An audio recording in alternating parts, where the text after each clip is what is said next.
ನಮಸ್ಕಾರ ವೀಕ್ಷಕರೇ, ಅಗ್ರಿ ಲೈನ್ಗೆ ನಿಮಗೆ ಸ್ವಾಗತ. ಅಗ್ರಿಕಲ್ಚರ್ ಪ್ರಾಕ್ಟಿಕಲ್ ಎಕ್ಸಾಮ್ ನವೆ ಡೇಸ್ ಎಲ್ಲ ಕಡೆ ನ್ಯೂಸಲ್ಲಿ ಬರ್ತಾನೇ ಇದೆ. ಯಾಕೆ ಬರ್ತಾ ಇದೆ ಅಂತಂದರೆ because of conduct of agriculture practical exam.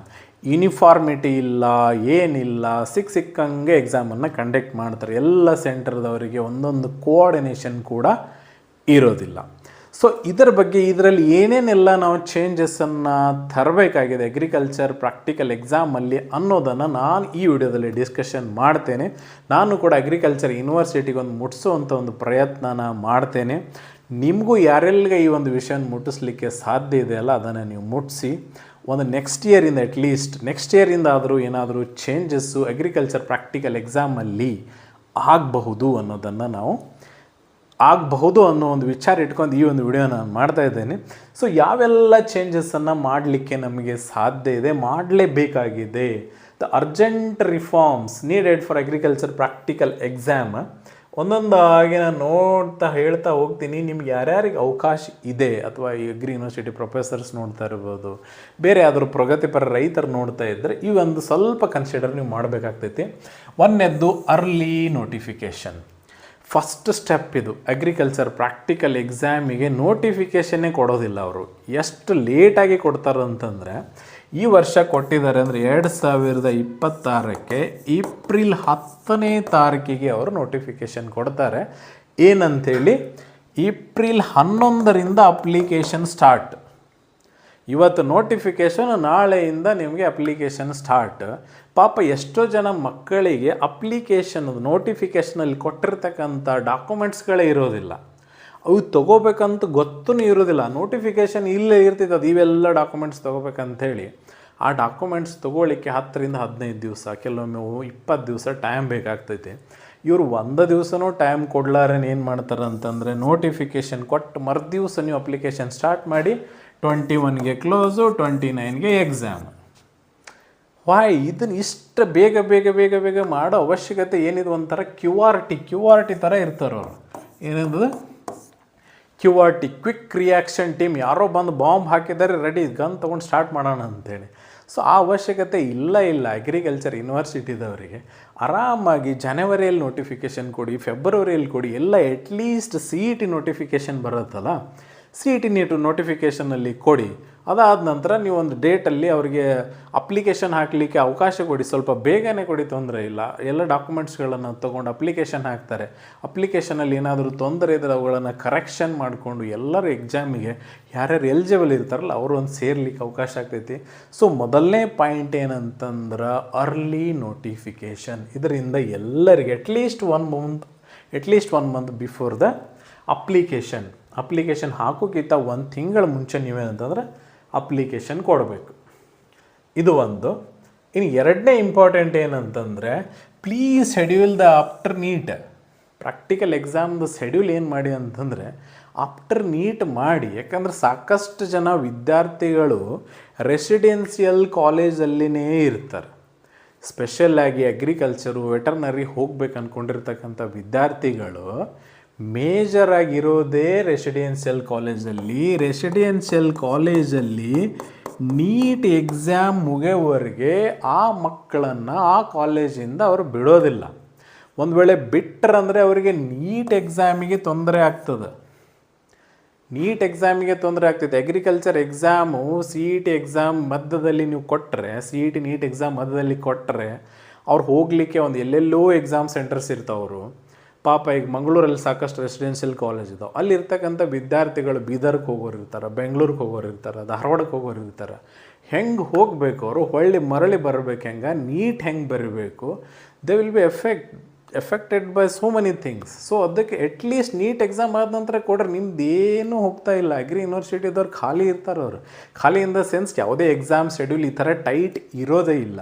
ಈ ವರ್ಷ ಮಾಡಿದ್ರೆ ಗೊತ್ತಾ, ಪ್ರತಿ ವರ್ಷ ಅದನ್ನು ಬಿಫೋರ್ ನೀಟ್ ಕೊಡ್ತಾರೆ, ಮತ್ತು ಎಲ್ಲರೂ ಫ್ರೆಶರ್ ಹಾಕಿದ ನಂತರ ಪೋಸ್ಟ್ಪೋನ್ ಮಾಡ್ತಾರೆ. ಈಗ 1 ವರ್ಷ ಆ ಥರ ಇವರಿಗೆ ಗೊತ್ತಾಯ್ತಂದರೆ ನೆಕ್ಸ್ಟ್ ಇಯರಿಗೆ ಕೊಡೋದಿಲ್ಲ. ಮತ್ತು ಸೇಮ್ ಆ್ಯಸ್ ಇಟ್ ಇಸ್ ನಾನು ನೋಡ್ತಾ ಇದ್ದೀನಿ ಸಾಕಷ್ಟು ವರ್ಷದಿಂದ ಬಿಫೋರ್ ನೀಟೇ ಶೆಡ್ಯೂಲ್ ಮಾಡೋದು, ಅದನ್ನು ಮತ್ತು ಆಫ್ಟರ್ ನೀಟ್ ಪೋಸ್ಟ್ಪೋನ್ ಮಾಡೋದು. ಸೊ ಆದಷ್ಟು ಇದನ್ನು ಅಗ್ರಿ ಯೂನಿವರ್ಸಿಟಿದ್ರೆ ಇದನ್ನು ಕನ್ಸಿಡರ್ ಮಾಡಬೇಕಂತೇಳಿ ನನ್ನದೊಂದು ರಿಕ್ವೆಸ್ಟ್.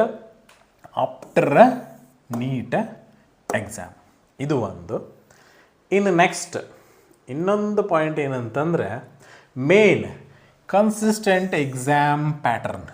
ಕನ್ಸಿಸ್ಟೆಂಟ್ ಎಕ್ಸಾಮ್ ಪ್ಯಾಟರ್ನ್ ಇದು ವೆರಿ ಇಂಪಾರ್ಟೆಂಟ್. ಅದು ಎಕ್ಸಾಮಿಗೆ ಬರ್ತಾರೆ ಹೋಗ್ತಾರೆ, ಅದು ಆ ಮಕ್ಳು ಇರ್ತಾರೆ, ಅವ್ರು ಯಾರ್ಯಾರು ಅಗ್ರಿಕಲ್ಚರ್ ಎಕ್ಸಾಮ್ ಬರೆದ್ರು ಸ್ವಲ್ಪ ಜನ ಇರ್ತಾರೆ, ಅವ್ರು ನೀಟನ್ನು ಕಾಂಪ್ರಮೈಸ್ ಮಾಡಿ ಆದರೂ ಬರ್ತಾರೆ.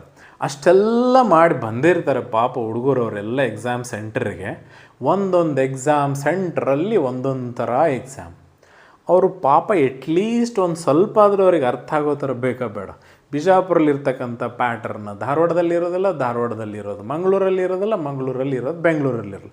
ನಮ್ಮ ಕ್ವಶನ್ ಸೇಮ್ ಕೊಡಿ ಅಂತ ಹೇಳ್ತಾ ಇಲ್ಲ, pattern of the exam. So ಈಗ ಒಂದು ಎಕ್ಸಾಮ್, ಈಗ 50 ಕ್ವಶನ್ಸ್ ಇರ್ತವೆ ನಿಮಗೆ ಟೋಟಲ್ಲ.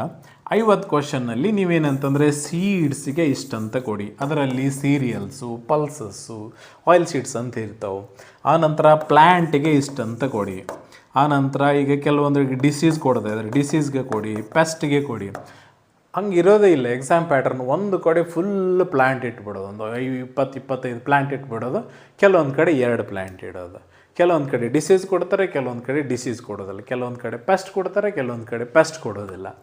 ಸೊ ಏನಂತಂದರೆ ಕೆಲವೊಂದು ಕಡೆ ಸಿಂಪಲ್ ಕ್ವಶನ್ ಕೇಳಿಬಿಡ್ತಾರೆ. ಈ ವರ್ಷ ಆಯಿತು ಗೊತ್ತಾ, ಹಿರಿಯೂರಲ್ಲಿ ಎಂಥ ಸಿಂಪಲ್ ಕ್ವಶನ್ ಅಂತಂದರೆ LKG ಮಕ್ಕಳು ಕೂಡ ಬರಿಬೇಕು, LKG UKG ಮಕ್ಕಳು ಕೂಡ ಬರಿಬೇಕು, ಆ ಥರ ಕ್ವಶನ್ಸ್ ಕೊಟ್ಟಿದ್ದಾರೆ. ಸೊ ಅದೇ ನೀವು ಈಗ ಶಿವಮೊಗ್ಗದಲ್ಲಿ ಅದೇ ಸೇಮ್ ಯೂನಿವರ್ಸಿಟಿದವರು ಶಿವಮೊಗ್ಗದಲ್ಲಿ 188 ತೆಗಿಬೇಕಂತಂದ್ರೆ ಒದ್ದಾಡಿ ಹೋಗಿದ್ದಾನೆ ಒಬ್ಬ ಪಾಪ. ಅದು ಒಂದೇ ಒಂದು ಸ್ಟೂಡೆಂಟ್. ಹಿರಿಯೂರಲ್ಲಿ 200 ಜನ ತಗೋತಾರೆ. ಇವ್ರು ಹೆಂಗೆ ಕಾಂಪ್ರಮೈಸ್ ಆಗ್ತಾರೆ ಅವರು ನೋಡಿರಿ. ಒಬ್ಬ ವಿದ್ಯಾರ್ಥಿನೂ 200 ಅಂತ ಹೋಯ್ತು, 188 ತೊಗೋಬೇಕಂದ್ರೆ ಓನ್ಲಿ ಒಂದು ಸ್ಟೂಡೆಂಟ್. ಹಿರಿಯೂರಲ್ಲಿ 74 ಜನ 200. ಸೊ ಯಾಕಂದ್ರೆ ಅವ್ರದ್ದು ಎಕ್ಸಾಮ್ ಪ್ಯಾಟರ್ನೇ ಬೇರೆ, ಇವ್ರ ಎಕ್ಸಾಮ್ ಪ್ಯಾಟರ್ನೇ ಬೇರೆ. ಅವ್ರ ಆಪ್ಷನ್ಸ್ ಎಷ್ಟು ಈಸಿ ಅಂತಂದ್ರೆ ಹಿರಿಯೂರ್ದವರು ಮ್ಯಾಂಗೋ ಫ್ರೂಟ್ ಇಟ್ಬಿಟ್ಟು ಐಡೆಂಟಿಫೈ ದ ಫ್ರೂಟ್ ಅಂತ ಕೊಡ್ತಾರೆ. ಮ್ಯಾಂಗೋ ಫ್ರೂಟಿಗೆ ಆಪ್ಷನ್ಸ್ ಏನು ಕೊಡ್ತಾರೆ, ಬನಾನಾ, ಮ್ಯಾಂಗೋ, ಗಾವಾ, ಲೆಮನ್ ಅಂತ ಕೊಡ್ತಾರೆ. ಸೊ ಈ ಥರ ನೀವು ಕೊಟ್ಟರೆ ಹೇಗೆ, ಒಂದು ಸಿಸ್ಟಮೆಟಿಕ್ಕಾಗಿ ಒಂದು ಪ್ಯಾಟರ್ನನ್ನು ಮಾಡಿ ನೀವು. ಇದು ನನ್ನ ಒಂದು ರಿಕ್ವೆಸ್ಟು. ಪ್ಯಾಟರ್ನ್ ಕ್ವಶನ್ಸ್ ಬೇರೆ ಬೇರೆ ಇರಲಿ, ಏನು ತೊಂದರೆ ಇಲ್ಲ. ಆ ಏರಿಯಾದಲ್ಲಿ ಇರ್ತಕ್ಕಂಥ ಕ್ವಶನ್ಸನ್ನು ಕೊಡಿ. ಸೀಡ್ಸಾ ಕೊಡಬೇಕಾ, ಸೀರಿಯಲ್ಲು ಆ ಏರಿಯಾದಲ್ಲಿ ಯಾವ ಜಾಸ್ತಿ ಬೆಳಿತೀರಾ ಆ ಸೀರಿಯಲ್ಸನ್ನು ಕೊಡಿ.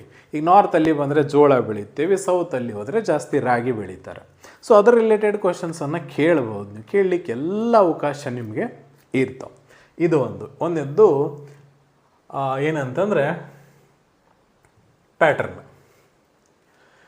ಇನ್ನು ಅದಕ್ಕೊಂದು ನೀವೊಂದು ಎಕ್ಸಾಮ್ ಕಮಿಟಿ ಅಂತ ಮಾಡ್ಕೊಳ್ಳಿ, ಎಕ್ಸಾಮಿನೇಷನ್ ಕಮಿಟಿ ಅಂತ ಮಾಡ್ಕೊಳ್ಳಿ. ಈಗ ಯಾಕಂತಂದರೆ ಈಗ ಅಗ್ರಿ ಯೂನಿವರ್ಸಿಟಿದವರು ಸ್ವಲ್ಪ PUC ಹುಡುಗರ್ದು ನಾಲೆಜ್ ಇರೋದಿಲ್ಲ ಅವ್ರಿಗೆ. PUC ಹುಡುಗರು ಯಾವ ಥರ ಇರ್ತಾರೆ, ಅವ್ರ ನಾಲೆಜ್ ಏನೇನಿದೆ ಅಂತೇಳಿ ಏನು ಗೊತ್ತಿರೋದಿಲ್ಲ. ಸೊ ಅದಕ್ಕೆ ನೀವು ಏನು ಮಾಡ್ಬೇಕಂತಂದರೆ ಲೋಕಲ್ ಪ್ರೋಗ್ರೆಸಿವ್ ಫಾರ್ಮರ್ಸನ್ನು ಇನ್ಕ್ಲೂಡ್ ಮಾಡ್ಕೊಳ್ಳಿ. ಅಗ್ರಿಕಲ್ಚರ್ ಪ್ರಾಕ್ಟಿಕಲ್ ಎಕ್ಸಾಮ್ ಇರೋದು ರೈತರ ಮಕ್ಕಳಿಗೆ. ಸೊ ಅಲ್ಲಿರ್ತಕ್ಕಂಥ ಲೋಕಲ್ ಪ್ರೋಗ್ರೆಸಿವ್ ಫಾರ್ಮರ್ಸ್ ಇರ್ತಾರೆ ತುಂಬ ಜನ, ಅವರನ್ನು ಕರೆಸಿ ಅವರಿಂದ ಒಂದು ಒಪಿನಿಯನ್ ತೊಗೋರಿ.